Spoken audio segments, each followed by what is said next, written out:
today we are extremely gratified, and I can't think of a better word, to announce that early next month the iPhone 4 will be part of the great Verizon Wireless portfolio of products.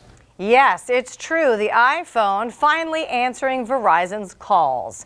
After years of speculation and negotiation, the wireless carrier officially announcing a deal with Apple to carry the iPhone. Up until now, AT&T, of course, had been the exclusive carrier for the popular device. So starting February 3rd, existing Verizon customers can pre-order on the company's website. And on February 10th, new customers can place their orders either online or in Apple stores directly. So, how much?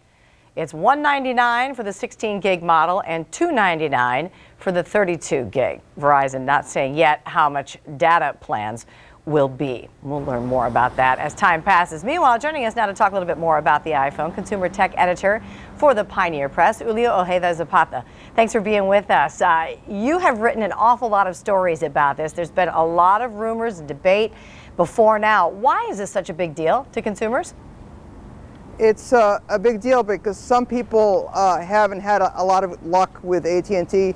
AT&T is a carrier with problems, and a lot of people have unreliable service, and as a result they want to switch to Verizon, which is a very robust, very reliable network. But you know, the bottom line is it's important to have a choice.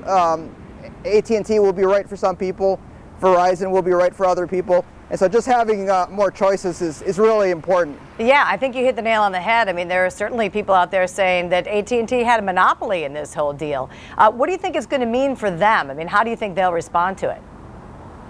Well, I don't think AT&T is gonna have a problem. You know, in fact, Verizon might help them out a little bit because the AT&T network has been overwhelmed with iPhone traffic, and it's possible Verizon may now have some reliability issues with a lot of new customers coming on board. It's hard to say, but you know, spreading the load out a little bit is good for both carriers, I guess. Yeah. Do you think there'll be other wireless carriers that'll want in on this?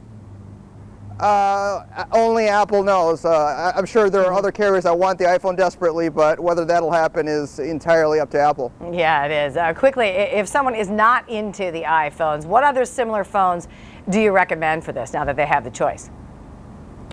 Well, there are Android phones which run Google's operating system. There are Windows Phone 7 handsets, which are very nice. But with the Verizon and the AT&T iPhone, you know, there are differences. Like for instance, on the AT&T phone, you can carry on a conversation and browse the web at the same time, which you will not be able to do with the Verizon phone. The Verizon phone, on the other hand, will have a hotspot feature. You can turn the phone into a little Wi-Fi transmitter that will allow other devices to get on the internet. So there's some important differences that people have to keep in mind. Also, coverage. When I leave the Twin Cities and go into outlying areas with an AT&T iPhone, I have a lot of problems, and Verizon coverage is very good. So that's probably a reason to go Verizon. Yeah, I think it depends on where you're traveling, doesn't it? We can never make everybody happy, it seems, but it is always great to have a good choice like this. Pioneer Press consumer tech editor Ojeda-Zapata, thanks again for joining us. Yeah, sure, no problem.